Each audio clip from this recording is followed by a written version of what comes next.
And boom, we are live. Hello, everyone.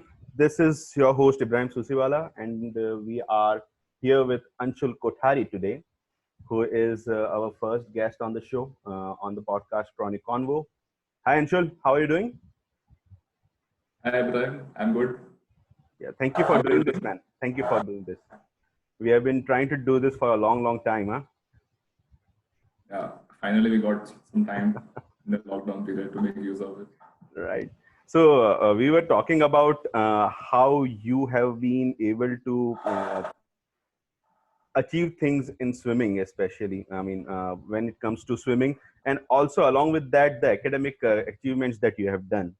So you were just telling me, can you just reiterate that? I mean, what is the most important thing? What is the objective of you coming on the show?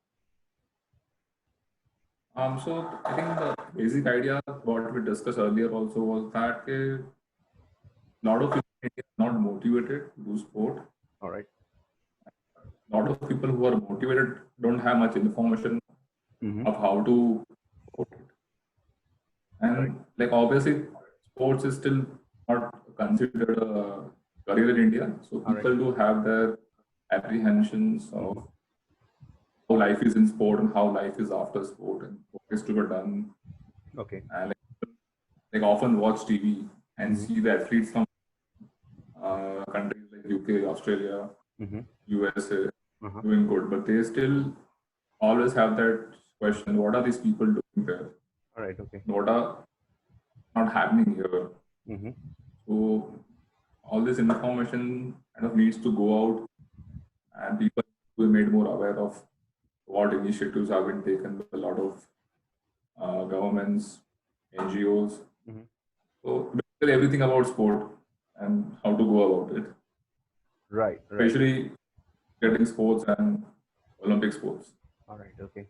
Oh, by the way, by Olympics, I remembered that you must be qualified for Olympics this year, right? Not yet. The qualification period was still going on, Uh-huh. and lockdown happened. All right. And now the qualification will I think only resume towards the end of the year or Right. early next year. Right. Oh, crazy time, Even the huh? Olympics have been postponed by like 1 year. Right. Oh, So boy. So yeah, I mean, it has been postponed in May. I think it is going to be taking place in May, no, right? no, it's happening in July 2021. All right. Okay. Okay. So the Olympics are So, in July then. All right. Okay. That's so good. it gives everyone extra time to prepare, which is always nice. That's true. That is true. But again, it also increased the anxiety for the participants of the Olympics because they have already been trying so hard and they have been training so hard. Don't you think that I injuries think can be a factor? I think the people who were right on the track right now are more anxious people because they had everything going right for them, Uh-huh. and there are people who are kind of not exactly at peak and still recovering from small injuries. All right. So there are people who are happy about it that we got some extra time. There are people who are not happy about it. So we have a mixed lot. Yeah, I mean, there were people who have this OCD kind of a thing where they need everything on time, they need everything in place. I mean, there are a lot of Yeah, sportsmen that I knew from my time who needed particular preparation time, particular preparation sequence so that they can perform. And anything goes off, I mean, yeah. So they pretty much feel like they that's are not yeah. ready. I mean, we work we work according to like yearly plans. We have all the plans set in place, and Right. suddenly disruption like can upset some plans. Mm-hmm. But I think it's in a good way. It gives a lot of people who were training so hard for all these years. It gives them a break All right. for a few weeks, All right. and then they have like exactly one more year to go all out All right. Okay. All right. training, and then just give whatever they have. So it's good actually for a lot of people in that way. All right. So tell me about your childhood because as far as I know from my school days, I used to come to know that you had problem with flat foot during your childhood, and that's why you got into swimming first and foremost. Is that right? Um, yeah, I had a bad case of flat feet. All right. It was very um, severe condition, Oh, okay. and doctors kind of told that. Uh, I mean, half the doctors told that you'll have to go for surgery, and these doctors are like top child specialists, surgeons, All right. like West in India and West in Asia, stuff like that. So there were like two doctors who said surgery is the only option, and even after surgery, we only have like 50% chance of you walking properly. Whoa. Okay. And there were doctors who said we'll go for the physical exercise route. It'll take a longer time, Mhm. and they were actually confident about it. All right. Okay. Okay. So, what was your age when this was happening? I think I was 4 years old. Oh, okay. Basically, it was not my decision at all what route to go. Okay. Okay. My mom and dad decided that surgery was anyways a risky option with no much guarantee. That's right. So they chose to go the physical route. Right. And so I was put up into gymnastics for the first few years. And along with that, I was wearing special shoes for like around years. And so All right. that's like from the age of 4 till the age of 14. All right. Okay. Okay. Special shoes were developing the arch in my foot. Right. Yeah. Your microphone is actually shaking a lot. Can you just keep it a little bit more station so that we can hear you clearly? Yeah. Now? What you can do is you can put it from behind, maybe like this, so that it will be much more clearer for us.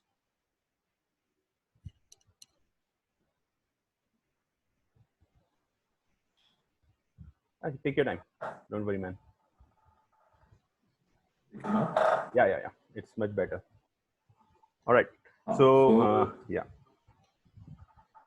Do you want to repeat something? No. It's not like that. You can go ahead. We are anyways recording. So yeah, go ahead. So yeah, at 4 years of age, basically that's what. From the age of 4 till the age of 14, I was wearing special shoes. All right. And we started with gymnastics because to improve strength in my legs. Mm-hmm. We felt that gymnastics was the best option. All right. And kind of known as mother of all sports. So yeah, it's kind of an easy choice. All right. And from gymnastics, I kind of moved to cricket and karate and swimming. Basically, I was playing a lot of sports at the same time just to develop all-round body strength. All right. Okay. So anyone listening to this podcast, how can they identify flat foot? If a person has, or if a child has a flat foot, how can they identify that? So flat foot is when you don't have an arch in your foot, natural arch. Right. Is there in betweens, and you keep your foot on the paper and you draw. So whole foot will actually draw. That's what you are saying, right? Yeah. So if it's a straight line, it's a flat foot. All right. Curve, it's a curve foot. Mm-hmm. What happens in flat foot is, as you grow up, your knees start bending inwards. All right. Okay. The feet is not able to handle the body weight. Ah, okay. So your knees become inwards, and then you're no longer able to walk straight. Okay. So basically, you just walk like that for the rest of your life, unless a corrective surgery. And this is not cured at an early age. Chances of walking straight are very less. Okay. Okay. So anyone, this has to be cured in the growing years. All right. Okay. Once your bones are fully grown, can't do much. All right. Okay. And what do they do with surgery? Basically, they are going to reshape your bones. Like I don't have that much of an idea because I haven't gone through that route. All right. But as far as I know, it's do some measures in the heel and the arch, and they displace your bone a bit. All right. And make some correct knee as well. Okay. So that, and then you are basically walking with a support for a few months, and then you are able to walk. All right. Okay. Okay. So it worked out for you, man. You got a career out of it, right? Yeah. That's I good. did work out. That's good to know. So for everyone who is listening, Anshul was my senior in my school, and he is also an incredibly successful academic when it comes to not just sports, but even in academics. He has double degrees. He has a degree in engineering from a prestigious institute, and he has also done his MBA, I think, from IBS, ISB, Hyderabad, right? MBA from ISB. All right. Okay. So Indian School of Business, Hyderabad. What are you doing these days along with swimming? because as you know, you cannot do just one thing, right? You are pretty much a dual thing guy. Yeah, I mean, so since my graduation from India, I've just been doing focusing only on swimming All right. Okay. because that just requires a lot of time. If you're training for Olympics, you do require around 6 to 7 hours of training, and that's like 6 days a week. All right. Okay. You only have, you don't have weekend off. Right.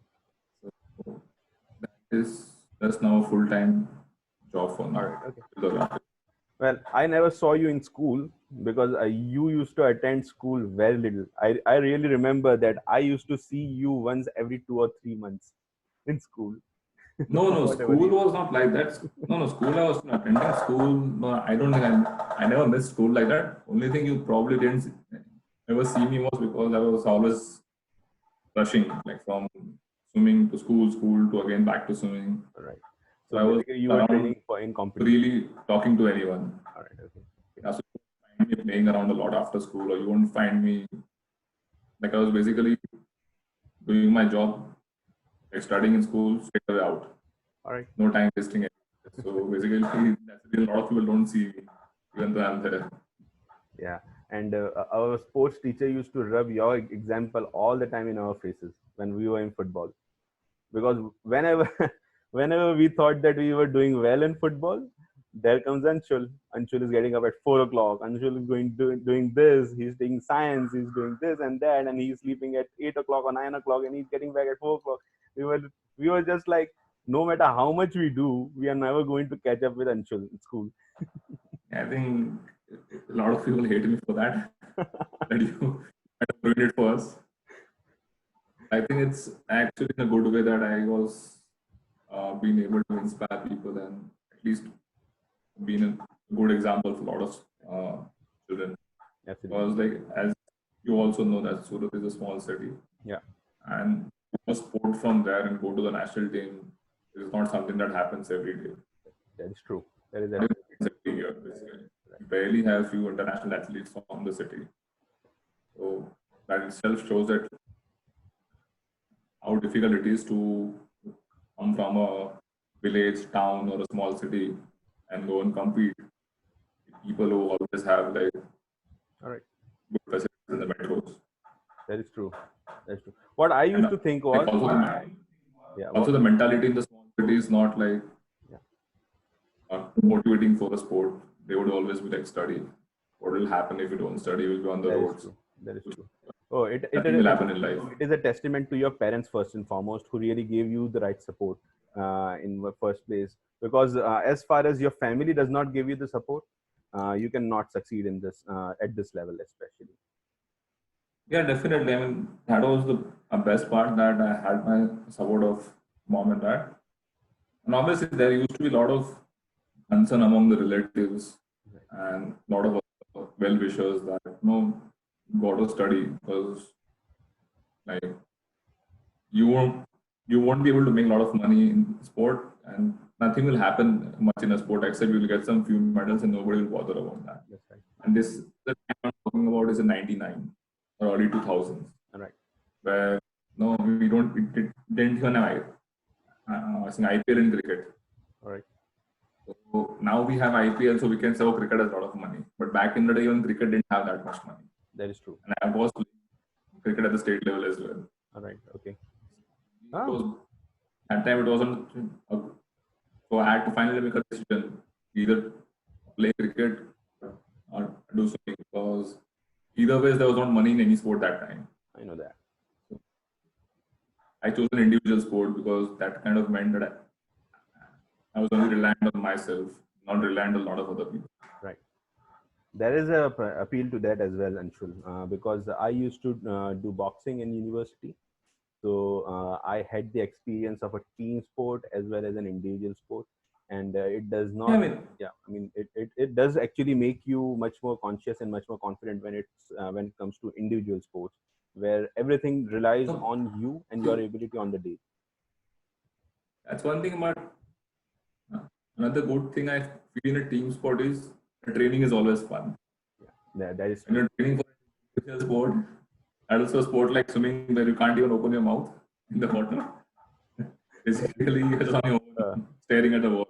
right, But training in a team sport make it a lot easier right, because you are always talking to some of the other people. So it's not that lonely a sport. But when training for an individual sport, it's everything on you itself. right. I mean, So both have their own advantages and disadvantages. oh, we used to actually think whenever we used to resent you, we used to feel like we need to invite Anshul once for football training because we can kick the shit out of him.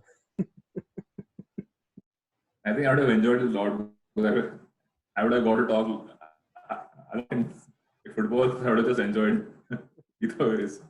Absolutely. I think a lot of your classmates were with me. I think Josefa Lightwala and Pratik Mistry, all of them were in your batch, right?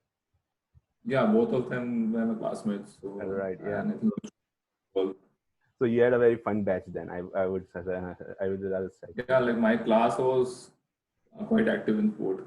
So, Uh, like we had a shout good out fun to in on the shout out to sports day. We had Dinesh a good Parmar. fun. Yeah, shout out to Dinesh Parmar, sir, who we are talking about first and foremost. We love you, Dinesh, sir. I have not been able to meet Dinesh, sir, and I came to know about his ligament damage. I think he also tore his ACL. Yeah, I met him last month only. I met him. Right. How is he now? He's doing well. He's doing well. He's in Surat. He's, I think he's gone back to Gandhinagar. He can't uh, stay too much at home and work. So he's gone back to Gandhinagar where he was working and he's been developing sports there. Right. So even he has a recurring problem with ACL. Actually, he has broken that before as well. So yeah, I hope that he has a speedy recovery, and yeah, I will meet him soon. Maybe I will go to Gandhinagar after whole this coronavirus debacle actually gets behind us, right? Because it is such Yeah, a thing it's that going to take a really it is while. getting on my mind now. I mean, how are you feeling about this? I think it's a very uh, sad scenario. It's a scenario for concern, but it's going to take a while before things get normal. I mean, even if lockdown is done, whenever it's done, people are not going to be roaming out freely. That's right. There'll still be uh, concern, and people won't actually go out like they go out normally. Right. Things are So never going to be that's normal, that. just like before. I mean, Yeah, I think only the people who have to go out for work, people who have to go for offices, they are the only ones who are going to be actually daily going out. Other ones are just going to be staying home unless it's absolutely necessary to go out. So that's going to be a big difference there. right. Especially the But people the who have freedom, underlying problems, right? that freedom to go out whenever you wanted, is gone. Yeah, especially to the people who have underlying problems, underlying diseases already in place, Yeah, people who are pretty elderly, they need to stay back, especially yeah, and to actually that watch. also, Mm. and even people who are working, people who are going to travel from airports or trains, Mm-hmm. they're going to be because you just don't know Right, if the period is stopped 100% or not. So right, I think till June, August, we don't think it will be normal for people to go out like that. right. So I have a few clients in biotechnology, pharmaceutical companies, for whom I am doing my compliance work and the legal work. And I have been talking to them, particularly in one Globala Pharma named company, who are into biotechnology and who are doing R&D. So they were actually telling me a few things, a very few important points that they have actually put forward is that first and foremost, vaccine is nowhere closer to come to our health right now. It is going to take at least 16 to 18 months, and still it will be a world record time to get a vaccine. So 16 to 18 months, I Yeah, mean, that's 1.5 year. They say that the quickest they have ever made the vaccine is 36 months. So it's really going to be some kind of a record. Especially, he was concerned about the safety of human health with these vaccines because he says that 16 to 18 months are not enough, first and foremost. The second thing that he pointed out was that the government is selling the whole lockdown thing in a very wrong manner, because they are selling it like we are going to eradicate this disease altogether, which is not far from the truth. You know that. They are just trying to flatten the curve so that the healthcare system does not crash. at a very critical point of time. They are just trying to keep the number of patients to a bare minimum so that the hospitals and the beds that we have at our disposal are enough for them. That's what they are trying to do. So what is happening is they are telling that government needs to get their act right. They need to convey this thing so that people will be mentally ready after the lockdown, that they still need to take precautions, because a lot of people, especially in India and in countries like Pakistan and Sri Lanka, where education levels might be down, they are thinking that after the lockdown they can just go back to the normal life, because the normal life that as we know has completely changed now. It's never going to be the same. Yeah, I mean, it's something that I think everyone needs to be self-aware about their bodies and kind of need to be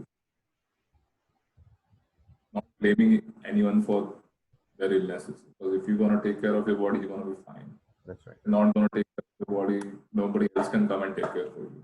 Right. Especially the people who are above 18, they need to be more self-aware of what they're doing and where they're going, what they're doing. Right. So I think now, after this pandemic outbreak, people will be more careful about washing their hands before eating. Oh yeah, we are the cleanest ever we have ever Which been. was anyways a good habit. But people didn't do it.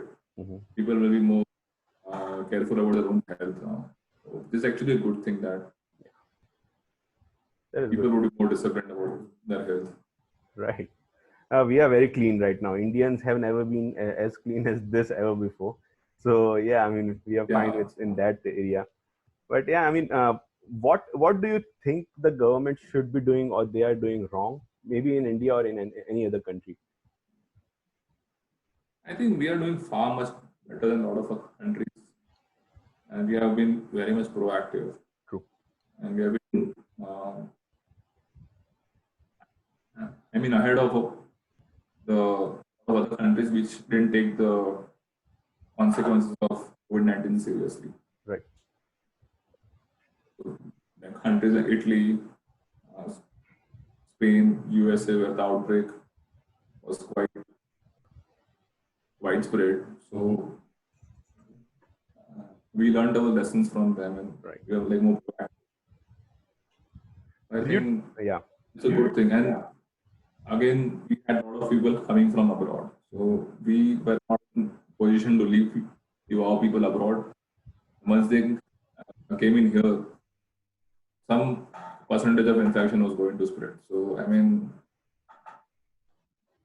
there is no country which is right now completely isolated from this pandemic, which is safe. You must be having few islands where there is no outbreak, but that's about it. Oh, North Korea is pretty safe, right? When people are not coming and going out of the country, I mean, there is a pretty good chance that there is no coronavirus over there. It's a crazy. And they have other issues there. Oh, yeah. Talk about issues, huh? But yeah, I mean, did you travel during this whole corona thing was unfolding? I was supposed to travel Singapore, Malaysia towards March end onwards, but I think in the beginning of March we got a notification that we are not supposed to go out till the April end. Right. Near abroad. Right. Right. All the competition plans were cancelled. Uh-huh. And I think by first week of April, even the Olympics was postponed. All the competitions till July in every part of the world are cancelled.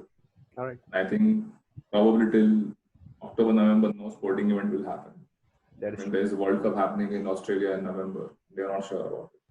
Oh, I think MMA competitions are going to happen at that time. So are you familiar with mixed martial arts? I don't follow it much, but I mean, as I said in India, cricket is a very much popular sport. Right. So something like that, which is in November in Australia, and they are still not sure about it, which actually says a lot.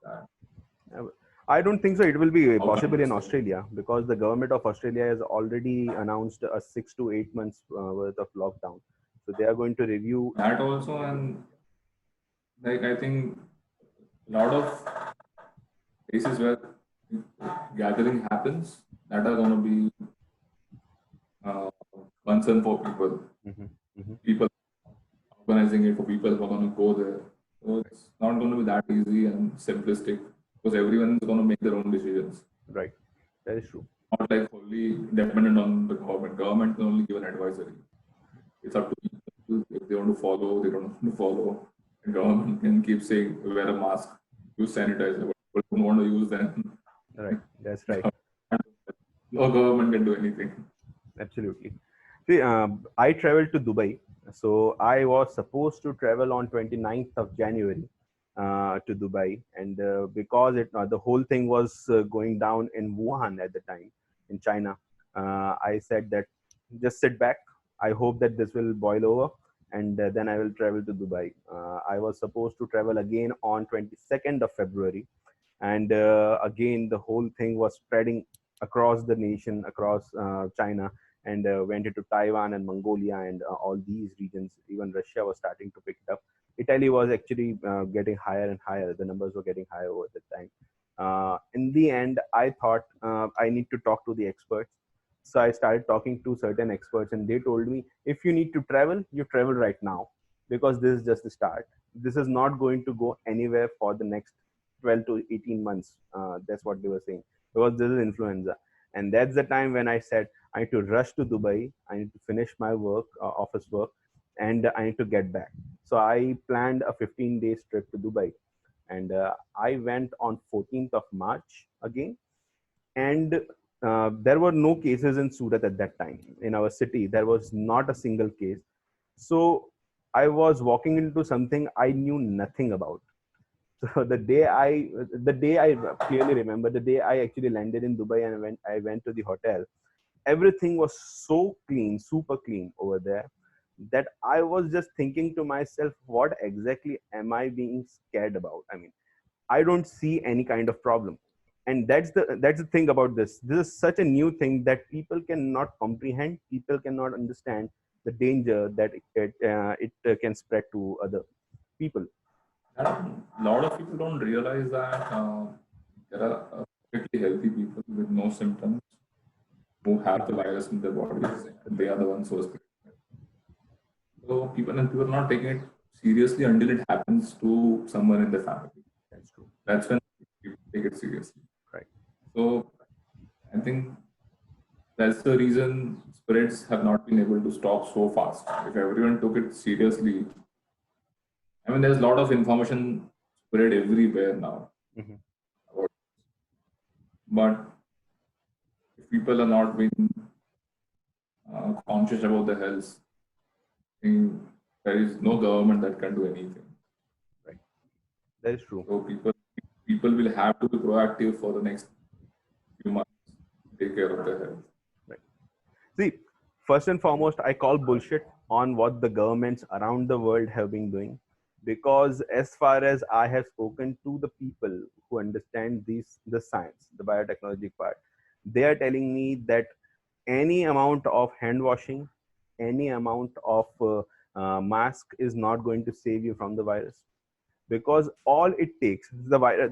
How they actually give me step by step process of how the virus works. So first and foremost, when you get infected, the virus stays in your respiratory tract for 4 days. That's the actual incubation period for this. Once 4 days are expired, then the virus moves into your lungs and starts connecting with the receptors in your body, and then you will actually show symptoms in the next 10 days or so. In certain cases, it shows up in like 2 or 3 days as well. So they told me that even if a person is not sneezing or coughing, that person can still infect everyone in a room. They just need to be in one room and they need to breathe. That's all. An infected person needs to breathe, and that will infect Yeah, I everyone. mean, that is the reason governments have been saying keep social distancing, don't gather around, right? That's the main reason. Right. I mean, they cannot go out and explain scientific terms to everyone because not everyone is so educated in the world that they start explaining the scientific terms and the incubation process and everything. Right. Right. That's going to make it more complicated and confusing for people to understand. Right. Rather, it gives simple information which people can comprehend easily, and there is no a loophole in transfer of information. All right. So the part where I was calling bullshit on the governments of this world. So there is a study that has been done by MIT guys over there in Massachusetts. They actually did a whole study. The students did a whole study in which they actually proved that masks are effective, because the first prerogative that the scientists were giving was that you don't need to wear mask as far as you are not infected. That's what they were saying. So the thing behind whole debacle of not wearing mask and the recommendation that you should not wear mask was that the US government was not prepared with the mask that was required in the Federal Reserve. Just like that in very many countries in Europe as well. The problem was that it was mandatory for the governments to keep a certain support, medical equipments in place in their reserves as per their constitution, but they were not in place with these governments. So what they did was they just circulated a directive that you don't need mask, because each and every person if starts wearing mask, especially the N95 mask, the hospitals will be short on that, the doctors will not have the right equipment. So for the first 1.5 to 2 months, actually we were kept under a shadow, under a very false prerogative that you don't need to wear mask. Did you know this? No, I don't think I was aware of all of this, because I think I just was being more conscious about my own health, and I kind of knew a mask was necessary. So see, like even in places where there is a lot of pollution, people wear masks. That's right.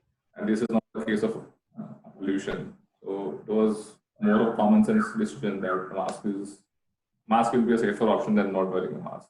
Right. So by the way, the MIT study actually pinpoints out that even today, masks are not going to help you from saving yourself from infection.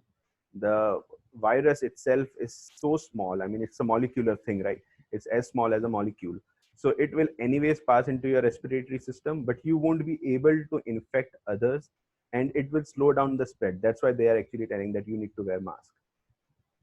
Yeah, I mean, see, there has to be some logic behind that. As in, it's a new thing, so we cannot say this person is right or this person is wrong, because everybody is still learning about it. It's not something which has been documented ever, which is why this is how pandemics happen, because it's something new. The human race doesn't know about it. So it takes few months, as you said, for a vaccine to develop. I think it even takes few months to gather data, analyze data, and then make some conclusions. So it's right now it's very difficult to say this person is right, this study is right, or this study is wrong. So more about do what feels common sense. Right. Like in India, they say that keep having that mixture of turmeric, ginger, and honey, Right. which is written in our scriptures centuries back. That is, they boost our immunity. So right now, boosting your immunity with commonly available ingredients is the most common sense thing you can do. And there is no for that is not available. Right. So it has turmeric and ginger in the home. Yeah, especially in India. Vitamin C is also now very we even have cafes in UK and USA. They're selling turmeric lattes. Right. It has basically come from India. Oh, the West is immersed in turmeric. They are big fans of turmeric tea, turmeric coffees, and all this. So basically, India, the Indian scriptures are well ahead in their own time as well. So that is right now common thing. Which there are few ways which you can boost your immunity. So I think people should at least do that. Right. Do the best. See, the virus has to spread. Something has to happen to you. It will happen. You can always reduce the probability of that happening by taking good care. Right. Right. This is what it is about right now. Just reduce the probability of incidents happening. The probability of you catching a virus by going out. All right. Okay. That's what everyone is doing, reducing the probabilities. Probability, right.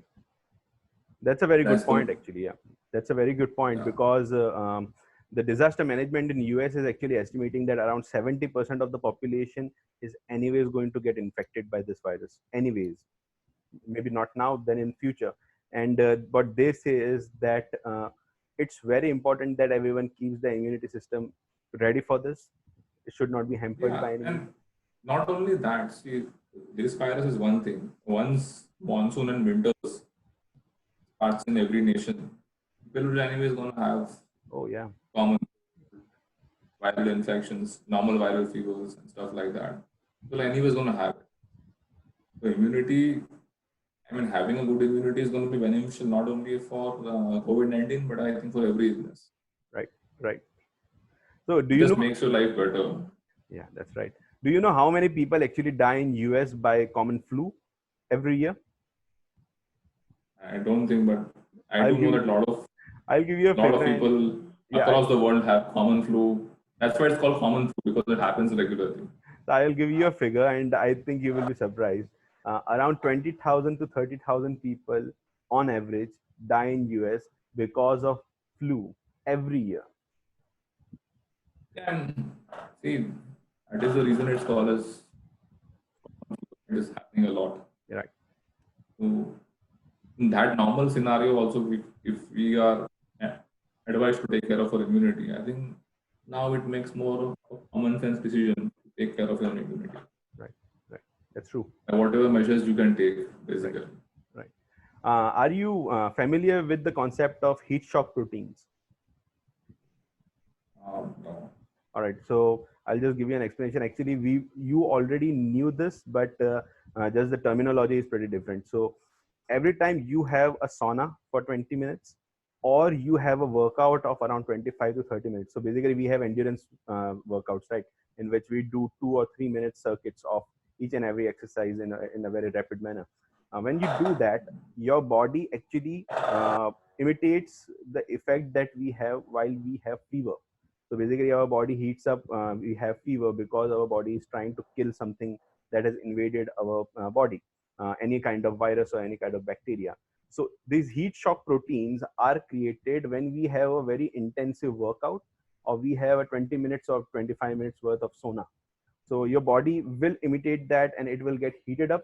You can relate to that. We are very sweaty and we are very, very hot while we are having this kind of workout. And because of this, these heat shock proteins are actually going to kill whatever virus is in our body. So scientists are actually working on that, and they are recommending that you need to work out for at least 20 to 25 minutes every day, especially do cardio. That's what they are saying.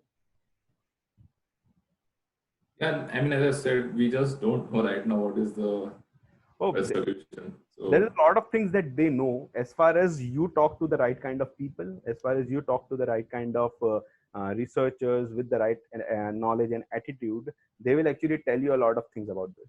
So there are a few things that has not been conveyed in India. For example, in Japan, they have, it's a pretty common sense that if the virus is going to stay in your respiratory tract, it is something that you need to keep clean. And in Japan, the government has officially announced that everyone should do antiseptic gargles for their throat, so that that will actually kill whatever virus that might be incubated in their throat. At least make it weak. That's what they say. But in India or in various other countries, they are not announcing these things. Of course, we have the hot water and salt gargles in India, which is a pretty no, as I said, we have the turmeric, ginger, and that's right. honey, and that does have the antiseptic uh, properties, right? The Right. antiseptic solution did not exist centuries back. That is true. That is our heritage, right? Indian heritage. So yeah, I mean, Yeah, I totally understand that, even though science is and the telling that. fact that the Western countries have also adapted turmeric in their diets, That's right. That's right. that is a lot. Right. And not only that, we have in the supplement world we have turmeric supplements, which is only pure turmeric, nothing else. Right. So I think there is no doubt we don't even need science here to say that turmeric is valid or invalid, and it has healing properties, and we know that, and it's something which something which is affordable to everyone in India. Tomorrow you just can't go and sell antiseptic solutions to each and everyone and tell them to buy. How much will they buy? How much people, a lot of people in India won't be able to manage food right now. Proper lavish food. So for them, if you go and say antiseptic is mandatory, then that's not a good thing. Right now, stuff we have said is something which is available to everyone. Right. All right. You, yeah, that is true. If you now go and say everybody has to buy antiseptic, everybody will go rush out to the medical shops. That's right. So there will be a panic. That's what you are saying. Then there will be a rush and there will be a panic about. Panic is expensive also. It's not cheap. Right. So you just can't enforce it on anyone. Well, if it helps, Anshul, if it helps, the government actually should put it forward. They should actually make it subsidized, whatever case. Because even while I was in Dubai, I saw that whatever antiseptic I was purchasing over there was actually being manufactured in Ankleshwar here in Gujarat, in India. So we have the manufacturing capacity, we have the manufacturing units in our grasp, and maybe government can make it subsidized, and we can actually work on that as well. But yeah, I totally understand the view that you have, because it is a little bit expensive. Not everyone will be able to afford it. So that is true. Yeah, basically it's that, and it's something not conveniently available to each and every person. Again, you're creating something inequality. Right. People who will have access. People who will not have access will not have access. Right. Okay. In a country of such a big population, you just can't spread inequality like this. Right. Such times. Right. More dangerous now. Right. So anyone who is listening to this podcast, if you want to go for such antiseptic gargles, I would recommend you the mouthwash Hexidine that you can use, which is not so expensive. You can get around 300 mLs of a bottle for around 120 rupees. That's around $2.5, $2. That's all. That's nothing. So you can go out and you can actually buy Hexidine. It does not require any prescription for a doctor. It does not have any side effects, but it has long-term benefits as well for you. As a mouthwash, which is anyways being used, and you can use for coronavirus as well. It has been officially been announced in Japan that you can use this drug. So go ahead. That you don't need to get any prescriptions from any doctor again. All right, man. So how is this affecting swimming right now? For example, I was looking at your Instagram page, and you look in really good shape. Can I share your photos, by the way, on this podcast from Instagram? Yeah, it's an open profile, so. All right, I'll do that. It's an open profile, so you can go. So, how is it affecting swimming right now? What do you think is the future for swimming once this is all over? Hopefully soon. I think within a few weeks, all the training facilities of every sport will open up, and people will be able to resume their training. So till then, we are trying to keep ourselves in shape by doing some workout. Right. And that's the best thing anyone can do right now. And we're trying to maintain our weight by not eating excessively or not binge eating. All right. So we're watching our weight. We're watching what we eat. So stuff like that. And I think that every athlete from every sport is doing that. Nobody is able to train right now. Right. Nobody is able to play the sport in a 100% manner. Mm-hmm. So they are doing what they are doing. Right. By working out at home, controlling their diet. And it's a good opportunity for athletes to train their mind by doing some meditation. Right. So, like, we do have something to do right now, even though we don't have physical activities. Much of physical activities which we normally do, but we still have a lot which we can focus on. Right. We can still do a lot of data analysis, basis of planning, and stuff like that. Dude, you look jacked in this photo. Yeah, I think it's part of my job to be fit. So when was this photo taken? I think it's of Asian Games 2018. Okay. And this is from India, or is it somewhere else? No, this is where I train normally in Surat. Oh, okay. Where is it? In Adajan, right? No, this is in uh, this is the Lalwai Stadium, which has its Oh, own okay, pool. okay. That's cool, man. Cool. So, what kind of nutrition right now you are taking? What kind of diet are you actually looking at? So I'm controlling the amount of carbohydrates I'm eating, Mm-hmm. uh, having some control on that. I'm not eating too much sugar, Right. uh, and staying heavy on the protein, Mm-hmm. right? Right. So I've reduced the amount of calories I eat in a day, which I normally used to eat when I was training. All right. Okay. So if I'm working out less, I'm eating less. Uh-huh. Basically, I'm trying to maintain my weight Okay. so that when the normal activities, normal training resumes, I don't waste time Right. trying to lose weight. You are a vegetarian, right? Yeah, I'm a vegetarian. All right. So, what kind of proteins do you actually use right now? Because there are options are very pretty sleek, right? When you are a vegetarian. So I have whey protein Okay. and I have paneer, Uh-huh. which is Indian, Right. and I have a lot of various types of beans and pulses. Okay. So that gets me through the week. All right. Uh, any listeners who are listening to this podcast, if, kindly follow Anshul Kothari on Instagram. You can just see on the screen. This is his ID, ANSHULKK. That's his ID. So go ahead and you can follow Anshul Kothari on Instagram. Anshul, so as far as I have known, in vegetarian diets, there is always a deficiency for proteins that will help you develop muscle fiber. So, how do you compensate for that? So we have certain supplements which are certified to be dope free Uh-huh. or stimulant free. All right. So those supplements under the guidance of a dietitian Mm-hmm. help. Okay. Okay. And And also the non-veg we have in India, we don't know the quality of it that is because in India, a lot of it is about injecting hormones, fast growth of the animals, and it is not actually the right type of protein that's right. because it's not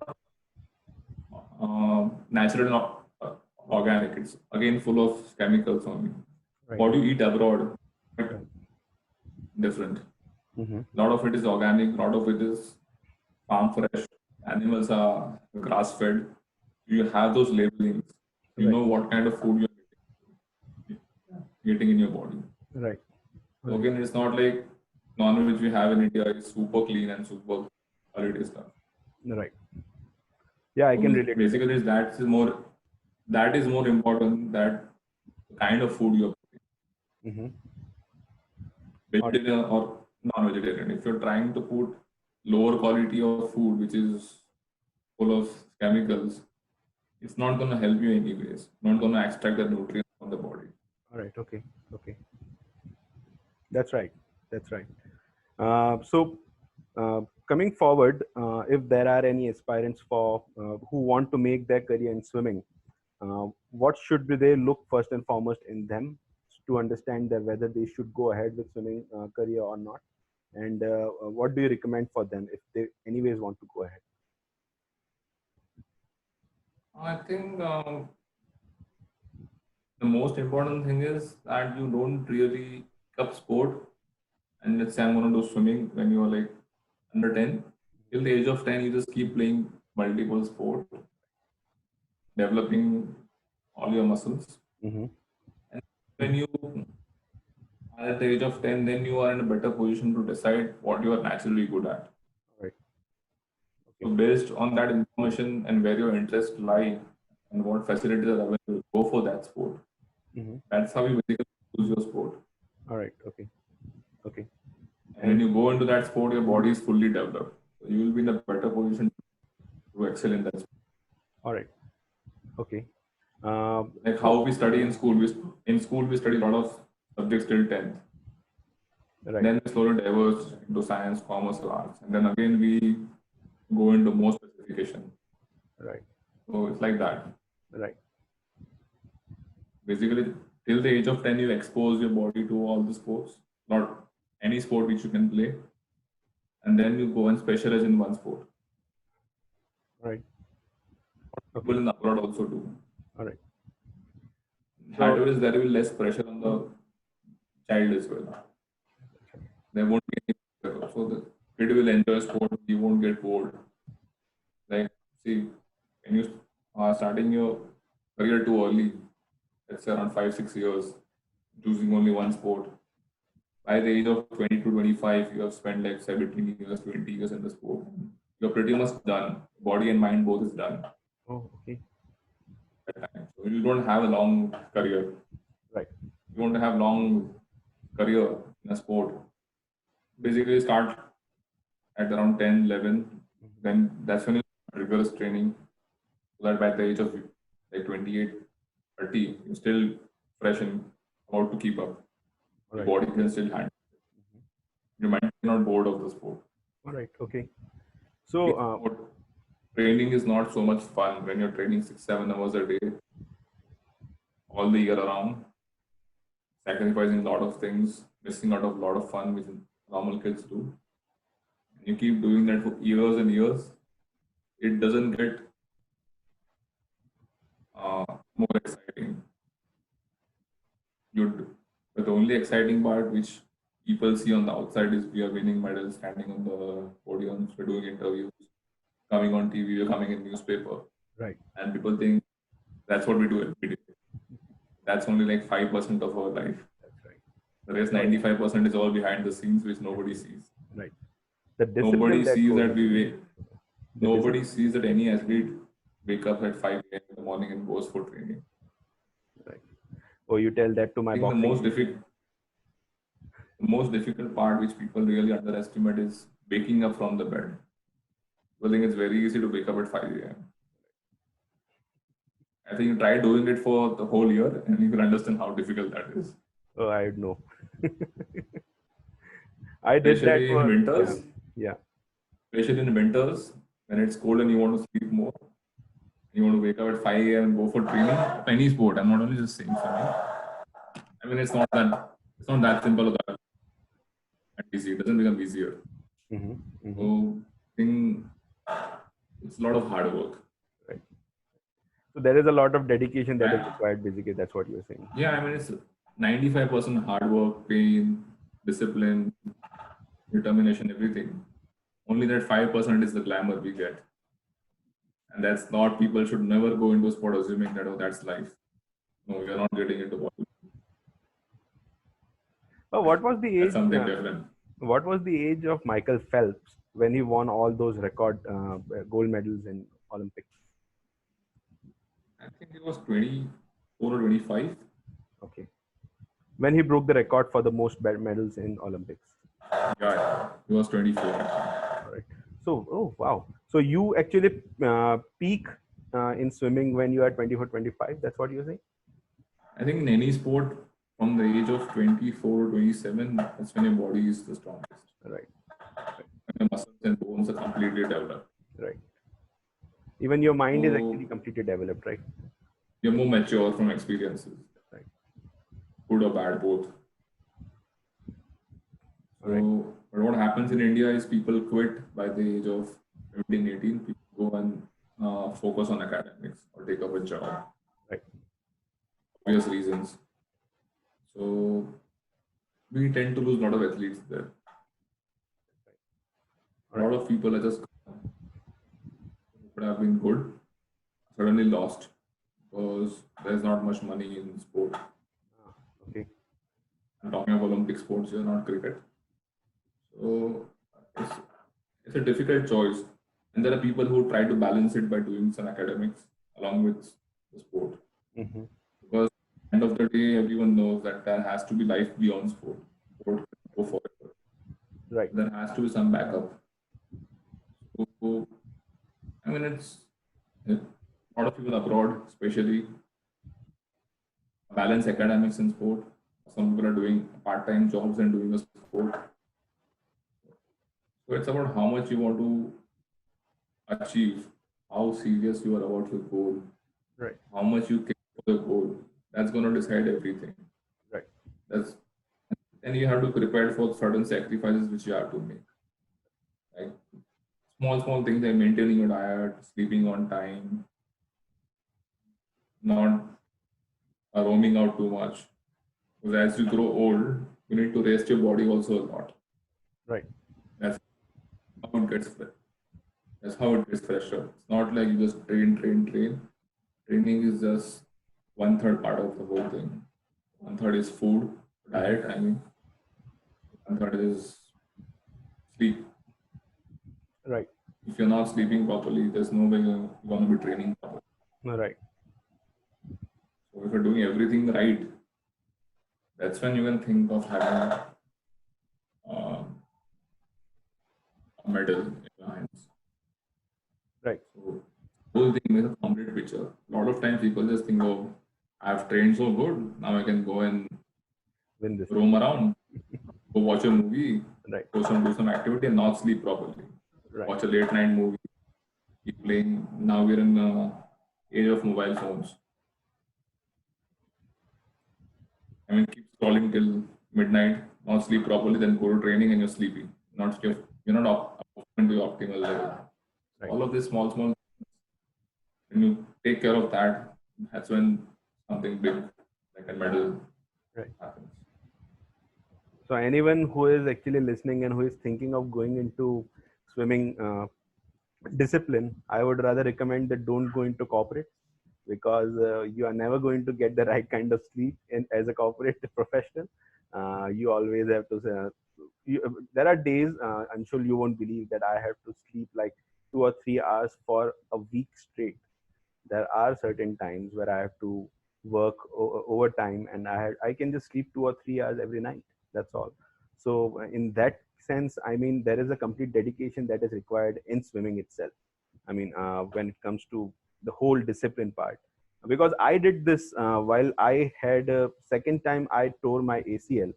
I thought that I should leave football, and then I got into boxing, and I was fighting at welterweight, 185 pounds division at the time, and I used to do this for 1.5 months. So I used to get up at 4 o'clock. I need to go for a run. I would run like 4 or 5 miles, and then I will go into the training. I will have training. I will go to the college. I will just attend a couple of lectures in college. Then I had to sleep in the afternoon because your muscles need the rest. And then in the evening, again, you had to go for another session of around 3 or 3.5 hours. And it really took a toll on me after 1.5 months, because by the time I was in competition, by the time I had made the weight for the competition, I was already so much exhausted that I felt like I was not giving 100% in the competition itself. So when you say that you have to do this all around the year, it really baffles me. How do you do that, man? I mean, it's about how badly you want it, and it's about your goals. Right. When you have a certain goal in the mind, then you are going to do whatever it takes to achieve that goal. I mean, it's like that. I see, in corporate, people want to earn more money. People want the promotion. They have that goal, so they're going to work hard, right? They're going to sacrifice sleep or whatever it takes. Mm-hmm. Work hours here and there. So I think there has to be some motivation for everyone, whatever goal they have. Only thing that makes it difficult in a sport is that a lot of your earnings are variable, which means it depends on how much you win. Like a corporate job that, okay, let's say you work 70-80%, and in the month and you will get your salary. It's pretty much given. We give you 80%, they'll give you 90%. Your monthly and salary is going to come. Right. It's not like that. If I give my 95%, I'm not going to win that race. Right. All right. No race, no medal, and there's no income. Right. So basically, if you don't mind, I can just On ask you what is the right money source of income in your sport? Is it the sponsors? no, sponsors are pretty much less in the sport of swimming, and I think it's pretty much how much ever you win the medals. All right. So there is a prize money attached to the medals. Then that's what you're saying. Yeah, All right. yeah. Okay. All right. I hope that you earn That is more. also given. That is also given by the government. So basically, as far as Olympic sports are concerned, it's only government and Yeah. government, Yeah. which is people criticize the government, but it's only the government which has been helping us. Private sector, whatever they want, Right. they're just putting their money into cricket. Right. No, but very few companies are putting money into Right. Olympic sports. Right. So I think nobody has any business to criticize the government that they're not doing for sport. That is true. I totally agree with that part. Especially under the current administration, I have seen that sports has actually grown leaps and bounds in India. And that's the difference in India and abroad. Like abroad, a lot of private companies sponsor, a lot of small businesses, a lot of medium businesses, large scale. They all go and sponsor whatever they can at every level, Okay. and that makes a difference. Okay. Many a lot of private sector money coming in, a lot of accountability, and a lot of things like infrastructure and facilities get improved at a faster rate. Mm-hmm. Mm-hmm. We definitely need more corporate. Right. All right. Like, I mean, not a lot of times people just think while donating, what is my return? Whenever the private companies go and try to sponsor, they will be like, what is my return? Basically, that is business. You're not donating. Right. You're not doing anything. You're just trying to do it as a business. That's the reason that's going to put off a lot of companies from not trying to put money into sport. I don't tell anyone to put money in cricket. They'll put Right. how much ever they can. I mean, even on losing team, they'll put money. Because they They'll are getting, sponsor them. even the brand image is very important in that sport. Yeah, but as I said, brand image is important for every company in every country. So it's not like you're not getting any return from any sport. Mm-hmm. So it's basically that. All right. Okay. But I think as a corporate professional, I am pretty sure that there is a way to make money in this as well. It comes down to do you have an agent in place? Do you have an agent who can secure sponsors for you? No, I don't think that system works in India for Olympic Not in India, sports. but in the international circuit. For a person like you who is representing India at Asian Games and Commonwealth Games, I think a person No, like no, still, we. I think the only people who have agents are the top 10 people, all right. top ranked Okay. people in the world. Mm-hmm. Those are the ones who have agents. All right. So that all luxuries we don't have in India. So that again makes it difficult for us to find sponsors. That is true. I mean, your dedication to the sports is so important that sometimes even sponsorships and all the other commitments might actually get in the way. That is true. So it's, I mean, that was not an issue. But then again, as I said, we don't have the right agents here. We don't have agents to manage the sponsorships, and we don't have enough sponsors who want to put in money in the sport. Right. All that makes a difference. Right. When you are trying to compete at the professional level. Right. Well, I would recommend the podcast for you because you have the right kind of personality and you have right kind of mix of people as well. As far as I know from your social circle, you have the right kind of people who can actually come on the podcast and make a difference. At the same time, there is some money in podcast as well. So I mean, that is something that you should look into because I know you very well and I know how well you can speak. First and foremost, that's the most important thing. So you should actually look into podcast in the future. Yeah, maybe that'll try my hand at it. I'll learn from you. Yeah, I mean, I'm not doing it for money, man. As a in corporates, money is enough. There is enough money for me. I have been working in NGOs for last 8 to 9 years, and for the last one No, and a I'm saying half. I learn. I mean, I'll learn the skills of the Yeah, I mean, you are always welcome, man. podcasting. You are always welcome. I have always looked up to you. I mean, even from the school days, I always looked up to you as a landmark that I want to achieve in sports as well as in academics. Because while I was in ninth or 10th grade, I was not so good in studies, first and foremost. But even Dinesh Parmar sir's presence actually helped me out a lot with the study part, because he brought a very good discipline in our school when it came to sports, because he won't allow any person, any player in the team who is not good at academics, who is just concentrating on sports. He was not like that. He always reiterated you that you need to do good in academics.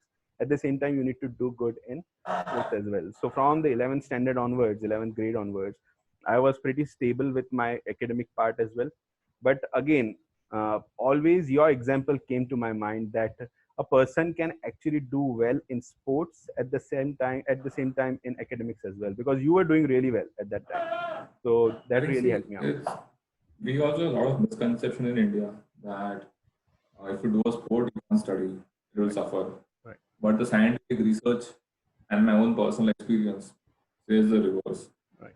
When you play a sport, your concentration power improves. Mm-hmm. You're able to do Right. your study work in shorter time. Mm-hmm. Not okay. People like me who have balanced sport and academics in India are less, Right, but it's very common abroad, especially in USA. right.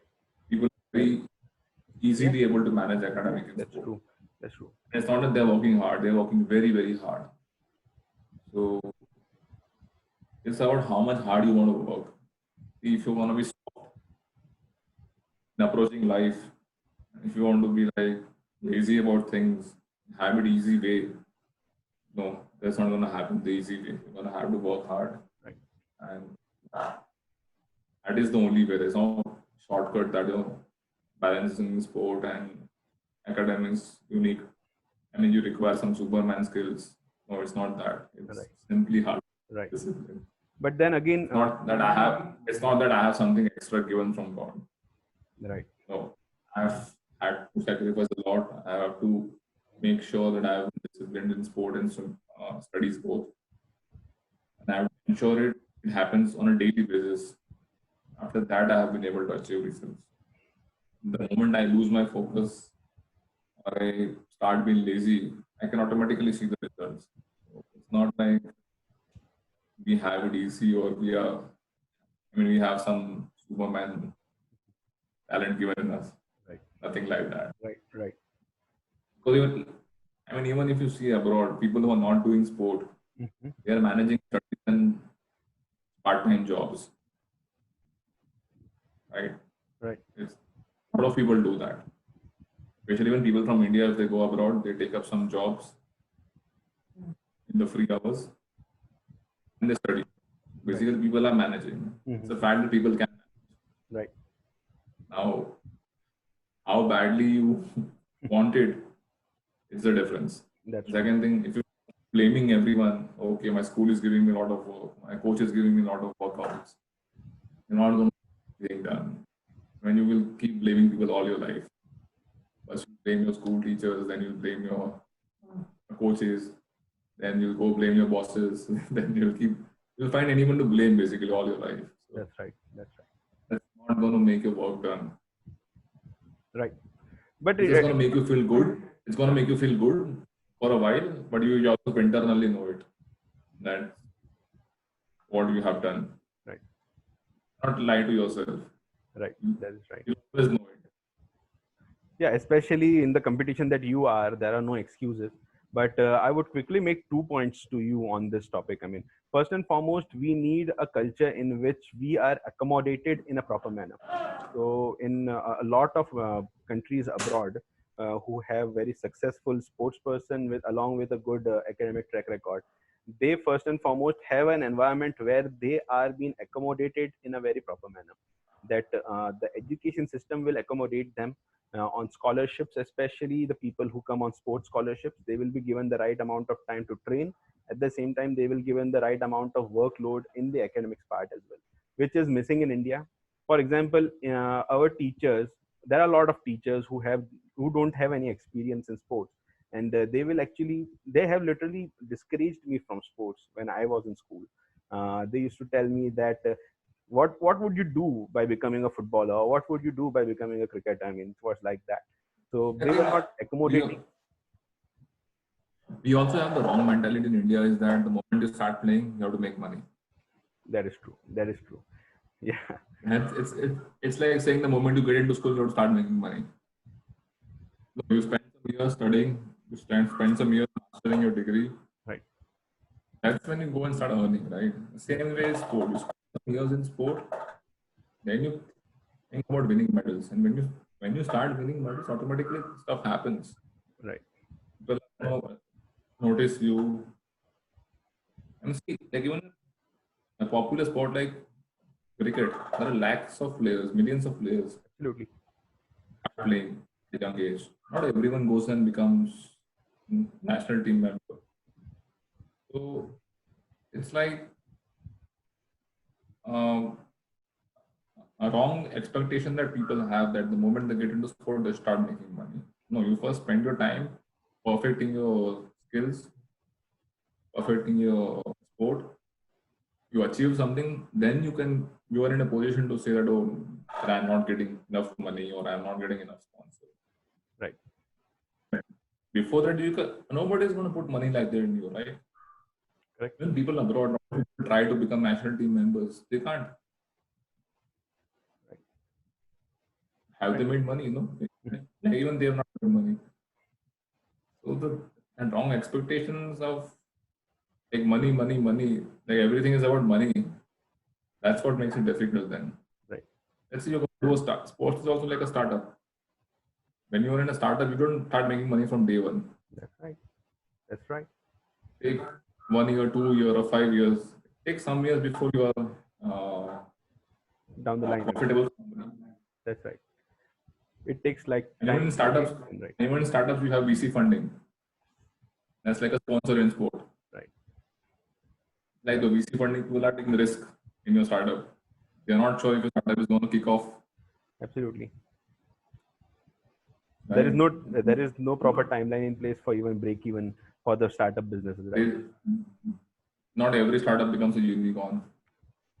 95% of startups fail, by the way, in India. 95% of the startups fail. Yeah, I mean, so basically, at time VC funding, people don't think that, oh, where is the return? Right, that's right.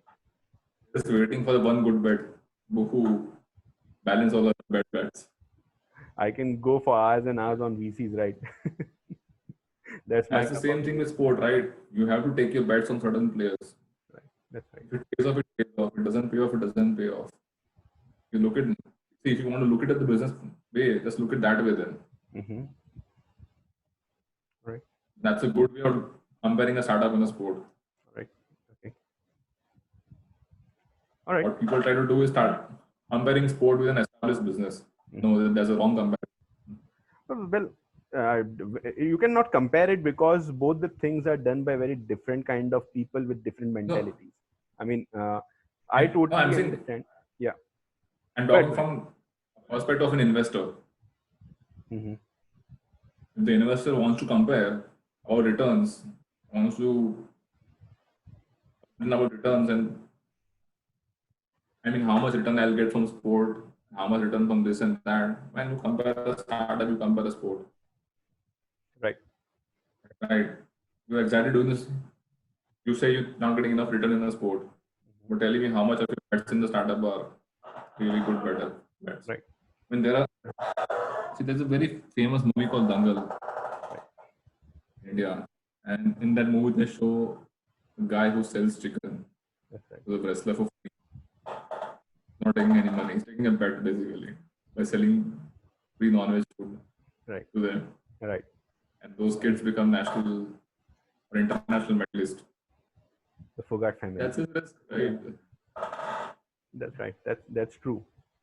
That's true. Even little bit of investment has actually brought him so much goodwill. That is true. I mean, that is a good example. Good analogy. Yeah. The second point that I was making was the kind of role model that you have is also very important in how your future is going to pan out. For example, for me, you are a role model. For me, even Huzaifa Lightwala, for example, he was another role model. But I always thought that he did not give enough time to the academic part. But for example, in India, a lot of people go for the famous figures like Virat Kohli or Ishant Sharma. These are the guys who actually have not done so much of the academic part, and it makes a perception again in their mind of the people who are following them So what, that they so have what excelled in happens studies. is everybody, Yeah, yeah, 99% of the people like fame. yeah. When They they don't say see the Virat dedication Kohli, behind that. when they say Virat Kohli, they are like, oh, how famous he is, how much money he has, and etc. etc. They don't see how much hard work he has put on. That's right. That is right. Nobody sees that. People just want to be famous like Virat Kohli. Oh, I want to be famous. I want to do this. But at least go, take an effort to see that how much hard work he has put in. When you go and see that, then you will feel that, oh, this is not easy. Right. If you just see the glamour part of it, I mean, you're not going to become like that ever, because you're just going to feel like, oh, this is something beyond my thing. Or this is the only thing I want. Like, people just focus on the outcomes. Mhm. I want to be as famous as this person. That's a wrong approach to life. You can never. Those are very materialistic things which may or may not happen. Mhm. Or let's say on a small level, people might see, oh, that fellow has a Mercedes car, like you and I. But go and see how much hard work he has put in, or what business is he doing. Right. Makes effort to know all of that, and then you can have a better idea of, okay, if I want that, this is how I have to approach a goal. Mhm. If I become a national team member, this is how much hard I'll have to work, how much effort, how many hours I'll need to put in. Right. There's a very famous book or a research. Sorry. I don't remember the book right now. There's a very famous Book. which Right. mentions it takes 10,000 hours All right.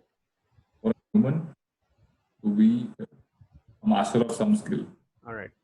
8,000 hours for someone to be a master of some skill. All right. Yeah, if you're, let's say, let's say doing teaching, you're gonna have to be like spend 10,000 hours of teaching before you can think, oh, I'm a good teacher. That's right. I'm a very good. That's right. Well, That's, I think, and 10,000 hours is a lot. If you keep that, let's say you're playing a sport, playing 10,000 hours of sport, it's gonna take few years. Right. It is not gonna happen overnight. I'll give you a funny story. So I am a very big fan of Sachin Tendulkar, the legendary cricketer in India, and he has this one quote where he says that don't try to play 1,000 shots, try to play one shot 1,000 times, so that you will be the master of that shot first and foremost. That's what he used to teach. So while I was training in boxing, I took that analogy and I used to train for one punch, the left hook. I used to do that for 1,000 times and it fucked my elbow up, man. So it's not always good to actually take up these kind of quotes very literally, but you should actually understand what exactly goes behind the meaning of these kind of eulogies. Yeah, I mean, see, it does not mean 10,000 hours of, you said, playing one shot. It also means that you're taking care of your diet, Right. Nutrition, your Right. exercises, Right. Sharpening your conditioning. 10,000 hours means you basically think of thing. That's what I mean. All right. Okay. To spend that much hours in that area which you decide to do. All right. Let's say if you plan to become a teacher, I'm not saying go and speak 10,000 hours continuously. That's right. You have to study, you have to do your research, you have to practice speaking, you have to sound confident, you have to work on everything in those 10,000 hours. Right. It might even take more. Right. 10,000 is the minimum, I'm saying. So when you spend so much time in that, obviously something better. Right. Right. That's true. That's true. I can relate to that. So, man, I think you are 31. if I'm presuming right. No, 30. 30. Oh, so you are just 1 year older than me. All right, okay. So what's what holds on for you in future then? What is your plan for the future? See, I'm gonna train till the next Olympics, Hmm. and then I'll probably decide if I want to still continue my professional career or I want to move from the sport or be associated with the sport in some other way All right. other than a player. So we'll take a call next year based on All right. how the results are. I really hope to see you in the 2024 Olympics then. Yeah, let's hope so. Yeah, yeah. I will pray for that. Right now the immediate plan is 2021, and then we can work on long-term stuff later. So you still have a chance to qualify for 2021. That's what you're saying? Yeah, yeah. Oh, okay. A lot of qualification events are left. All right. It's not been done for sports. Okay. A lot of sports, a lot of athletes haven't qualified at all. In Right. fact, June deadline this year, June 30th. All right. Okay. The deadline to qualify for the Olympics next year is now June 30, 2021. All right. Okay. So that is the reason that they had to postpone the Olympics, because half the sports, How do you qualify then? Right. none of the athletes are qualified, basically. Right. That's right. The minimum requirement So, was actually already yeah. remaining, right? Yeah. Well, I hope No, the qualifying events only were not been taken place. That's right. That's right. The events only haven't taken place. Right. Well, actually, I thought that most of the sports have finalized with who has been qualified for this. No. I think except 5-6 sports, none of the sports have been decided. Let's None see of which sport have been decided. So hockey has already been decided who is going to go to the Olympics. Yeah, but again, the team is not decided. Only the sport. Right. Okay. Sport is decided. All right. Okay. That also comes from the recent form. Shooting also sports which are decided. Right. But we don't have exact players who are decided. Okay. Then internally, the Indian Association of Sports will basically take this call. A lot of that, yeah. Right. So like, let's say only hockey, shooting, probably something like volleyball, football, a few sports. This. All right. 5 or 6 sports, as far as I know, have their entire qualification process done. All the 20-25 sports have the qualifications left. All right. Okay. All of them were in the middle of the process, and it was stuck. All right. Okay. Okay. Basically, it makes things even for everyone now. Yeah, that works for certain people, and that will be actually demoralizing for other people as well. I mean, right? Yeah, I mean, I think the most important priority for everyone is health right now. That is true. And Olympics will keep happening every 4 years. So I think sport is just a part of a life. There's a lot of life beyond it. Right. I really feel like I'm in a movie right now because I have never sat down. Because when I came back on 17th, I was traveling back from UAE to India, and believe it or not, it was literally looking like it is apocalypse now, because everyone is panicking. Everyone wants to catch the last flight back to India and various other countries. I mean, it was insane. I never thought that I will experience something like this in my lifetime, to be very frank. But it really felt like end of days in a lot of manner, in a lot of ways. But when then I landed in Surat and I came back to home, our city was very normal. I mean, there was nothing at all in our city, and it is such a reality check for human beings around the world, that what can go wrong and how much we are in control of our own life. I mean, we are under a perception that we can control what will happen and what will not happen. It's completely wrong. I mean, we cannot do anything in front of nature. Now, as the biggest takeaway, I think every human will have now that life is precious. Sorry? People will stop taking it. In the current scenario, people will now understand how precious life is. That is right. How not That's everything for granted. Mm-hmm. People will appreciate what they have more now. That's right. And I think universe has its own way of working. and teaching human beings exactly Yeah, where we are placed, right? Yeah, I where we mean, are, where we stand. that is true. And moreover, for the last 3 years, I have been traveling so much, and I've been driving, and I've been flying and traveling through trains and everything. It really actually took a toll on me because I gained a lot of weight over time, and I was not eating right. Believe it or not, I just eat twice a day. So I eat in the morning, and I will eat in for the dinner. That's all, nothing in between.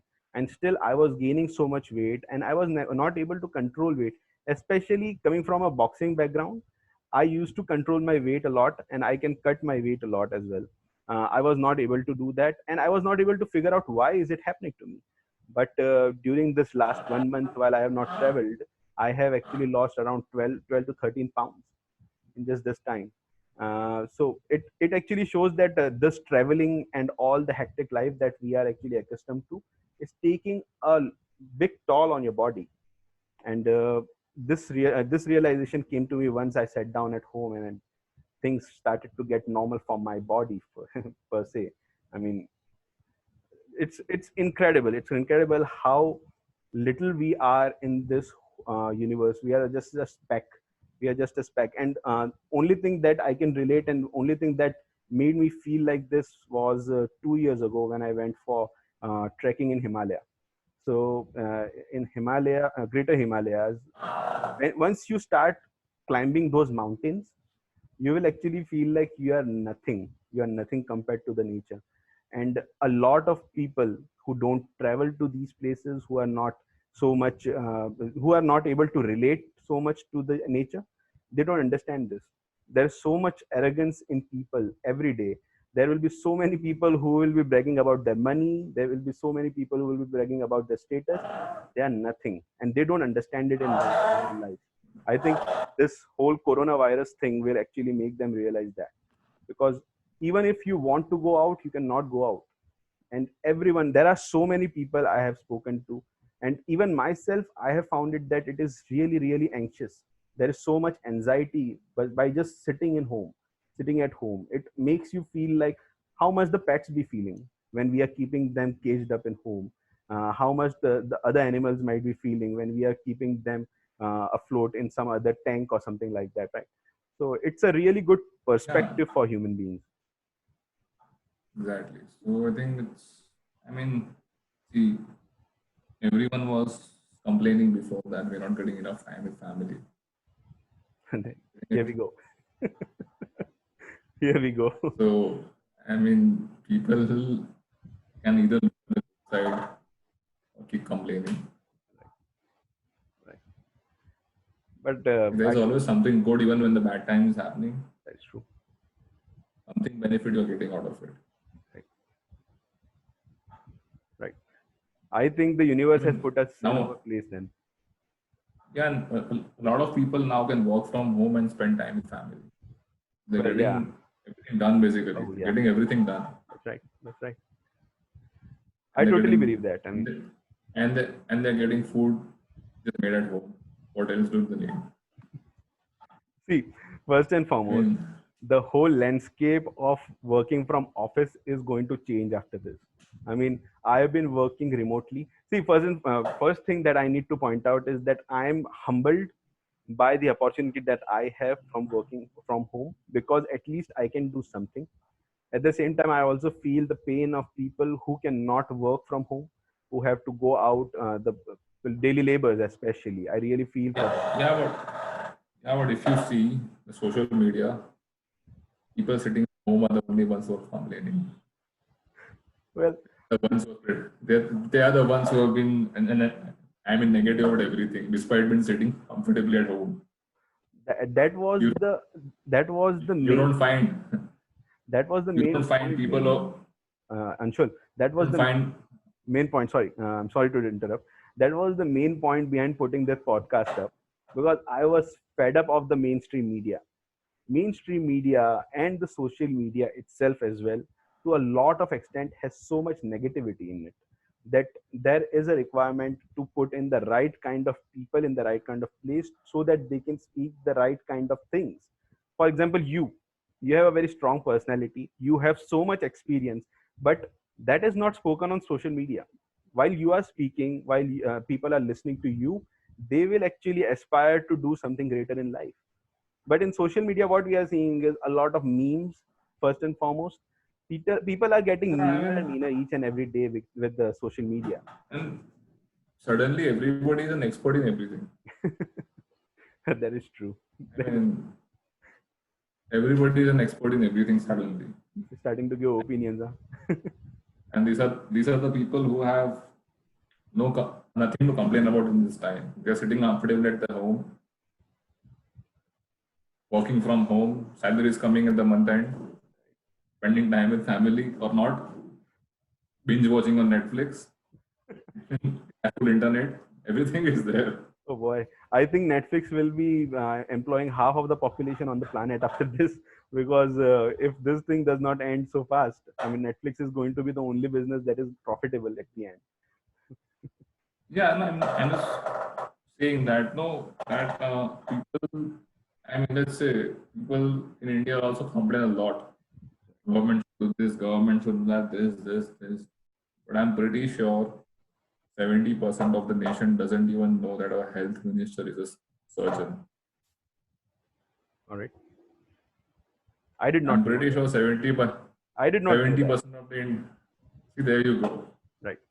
70, and I'm talking about the educated folks here right now. People who are complaining on social media, they do not even know our health minister is a surgeon. Right. And who has been giving video updates daily in the evening. But people had a problem, or we don't have qualified people in the ministry. Oh, right there.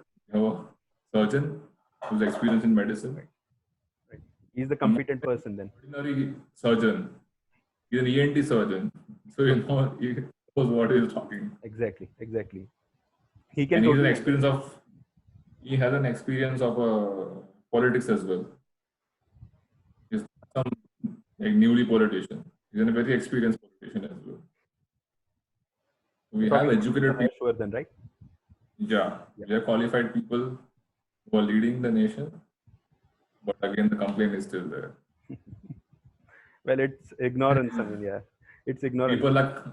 Then people go and complain, oh, look at Canada. They have qualified people leading the ministry. What do we have? Go on Wikipedia, you should say. Go on Wikipedia and try to understand who they are exactly, right? Exactly. I mean, and not only them, a lot of ministers are qualified in the government. Very well. Right. But yeah, I mean, people don't want to see that. People want to spread a negativity and use social media in the wrong way. Then, I mean, there's nothing much you can do. This message is not being spread enough by the mainstream media as well. We have to point that out. These things are never been shown on the mainstream media. There is no program on air which is profiling each and every person who is in a leadership position in this country. That is a problem. Yeah, I mean, people want to brag about everything, that we know diplomacy, we know this, we know it. The anti-malaria drug is this, that. We are experts in this. We're expert in economy. Know everything. But do you even know that the minister is a surgeon or not? No, that's why I always want to bring in the experts on this broadcast. I'm talking of health minister. Right. Which is the most important minister right now, who's absolutely managing their own. So the point we are making is that the directives coming from the health minister are well informed. They are the right kind of people who can actually give the directives and don't criticize them before you know who exactly they are. That's what you are saying, right? Yeah, exactly. I mean, people of India sensibly let their own government, right? Go and snatch away all the positions. So it's not like that. That's right. So people in the leadership position in the ministries are people. They are also working hard. And in such scenario, we can only do one thing, is be positive about the whole thing, support the government, support your own families. And then if you are capable, go and support the people who are needy. Right. You can do this much. You're doing a lot more positive stuff than just sitting at home and complaining on social media. Right. You leave it out. That's not everyone. If everyone starts being negative, then negative stuff will, happen. Right. I see a lot of people writing positive motivational quotes that think positive, be positive. That is fine for writing, but are you following it in your daily life? Are you taking it in letter and spirit? Then that's important. No, are you taking actions? Are you taking positive actions? That's right. That's right. Or see, right now in WhatsApp forward, everybody will be like, "Oh, good morning, be positive." What you can do, and what happens the rest of the day? You have been negative. Well, I don't even look at those messages anymore. Yeah, I literally on WhatsApp I have more than 2,100 messages right now. So I don't have time for that. And even before I started this podcast, actually I disconnected myself from Facebook and Instagram as well, because I really thought that it is taking so much time, and at the same time it is not doing anything good for you. Because everything, I mean, even the memes that we read and we laugh about, there is so much negativity because of that, because they are criticizing, they are being sarcastic, they are, the social media is getting meaner and meaner day by day. That's what I have seen, and it is not good for I our think, mind. see, anybody can go and criticize. Anybody. It's the most easiest thing in the world to do that. Mm-hmm. Tomorrow, like if Sachin or Virat Kohli used to get out on zero, everybody used to know what people need to play. People don't realize that a person on the field has less than a second to decide what shot to play. Absolutely. Under the pressure that the whole nation is watching. Right. You are sitting on a sofa and saying, "Oh, cover drive, marna chahiye." You cannot play this shot. See, I can relate to that, because when you play and when you put yourself in that position of playing in front of 6,000, the first competitive match that I played was again in front of 6,000 people approximately, and it scared the shit out of me, man. Every move is scrutinized. Every person is going to taunt you in the stadium. There was the majority of the supporters were from the opposition team side, so it really takes a toll how you make a decision in that moment, and people cannot understand. That is still fine, and only thing I'm saying is people on the ground will still not criticize you. People are watching on the screens, comfortable on the sofa, definitely know the exact thing what is to be done. Right, but that is the point. I mean, they have never experienced it, and they don't have the position to actually say this is what you should do. Do you get heckled and in you also swimming? know that you also know it is the truth. Everybody would say, "Oh, My father, that way." my father would do that. Everybody sits on a television before a match. We have a very Dhoni is playing slow. Virat Kohli is playing slow. Right. He should play fast. But you should go and see what kind of bowling is coming, what kind of pitch is there. Simply, you just can't go and say, "Oh, he's playing bad today." Oh, the biggest judgment that we get in cricket is that if someone gets out on zero, match fixed there. It's a fixed match. How do you come to that? Not only that, oh, he's not focused. That's why he's gone to zero. Right. It's the same thing happening in the government. Any small move government makes, there's criticism. Straight away criticism. See, there is a difference between that now. Again, when government makes, see, we are in a democracy. There has to be opposition as well. So it is completely different. That it should not be discouraged to scrutinize the government, because you have the power for that. I mean, you have the vote as well. Some people might have voted for that. See, criticizing is one thing, but blind criticism is another thing. Right. That is what happens, right? There is no logic behind their criticism. That's what you're saying, right? That's what I'm saying. Yeah. That I totally agree with that. There is no logic. There is no thought process behind the criticism. They are just trying to follow. At ways, like even people sitting in the stadium have paid tickets. Right. Watch their team win. Now, if the team loses, you just suddenly not go and stone pelting and stuff like that on the players, right? Do you get heckled in swimming? You won't say wapas though. You won't. Anshu, do you ever get heckled in swimming? Is there anyone from the audience who is trying to put you off? So that doesn't happen. So it's not like that. But yeah, there's often a criticism. Oh, he did not do his best. badly. ऐसा करना चाहिए था. Right. This would have been a better option to do. This would have been a better strategy. Right. Suddenly he's an expert. What's the biggest crowd that you have performed in front of, if you remember? I think easily more than 10,000 people. I'm sorry, how many? Probably more than 10,000. I don't know the exact, but Okay. like 10,000 would be the number. Was it at Very easy. Commonwealth Games? That was one of the areas, but one of the competitions where we had huge home crowd. Right. So yeah, it's like, and then again we had people watching on TV. Absolutely. So yeah, I mean that's what I'm saying. Okay, I mean, well, criticism is good, but if you're criticizing every single day, you just be negative. Oh, let me post this video, and then you see there will be Let's say, criticism I for you as mean, well. yeah, I'm pretty sure it's fine. I'm used to it. See, Absolutely. people don't understand that stopped clock is also right twice. Correct. See, Clock which is not working is also right twice a day.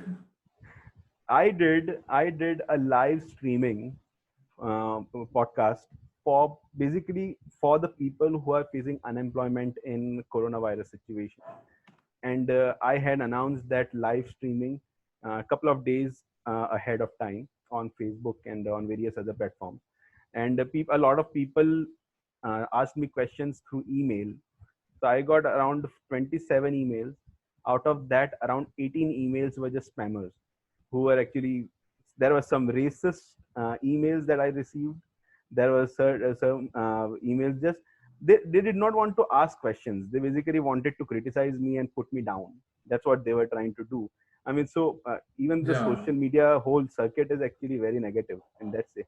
And the main reason behind that is because you are so afar that you have the courage to do these things.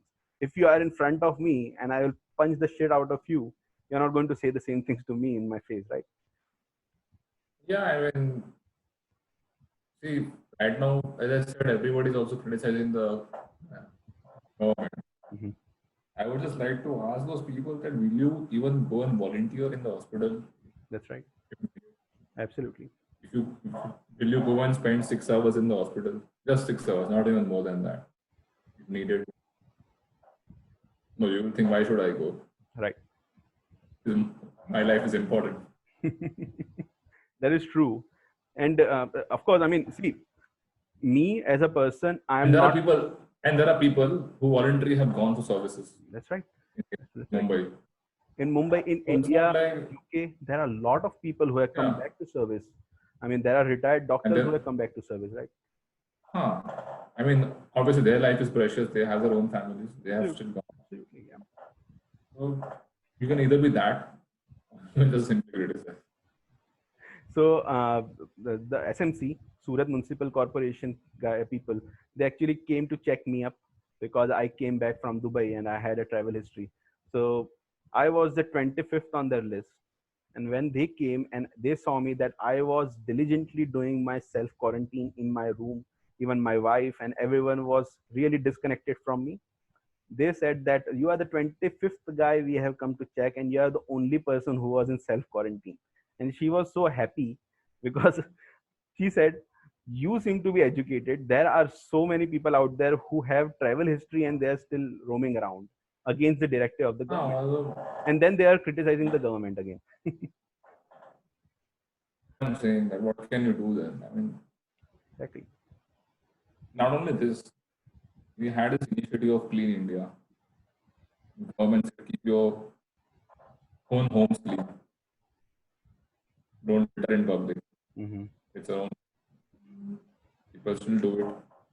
How you can't go and say government. How you can't have the in the streets. Right. I'm pretty proud about my city first and foremost because our city is really clean. Actually, if you go around India, I mean, Surat is very clean in that sense. When I go to Dubai, I mean, when I go to Dubai, people can't just say everything is government's fault. No. It's first and foremost so hard to actually govern 1.3 billion people. People don't have any comprehension about that. that what it takes Yeah. to govern 1.3 billion population, it's something else. Then there are there are 30 states now. There are union territories. New union territories have been added as well into that. So the administrative part is not easy. I totally understand that. But I'm not a leftist or a rightist. I'm more of a centrist kind of a guy, and I am a very well educated. I would take an informed decision. So even if I have to vote, I will take an informed decision of who exactly am I voting. In India, the thing is, if a family is voting for BJP, the whole generations will be voting for BJP. If a family is going to vote for Congress, their whole generations are actually voting Congress.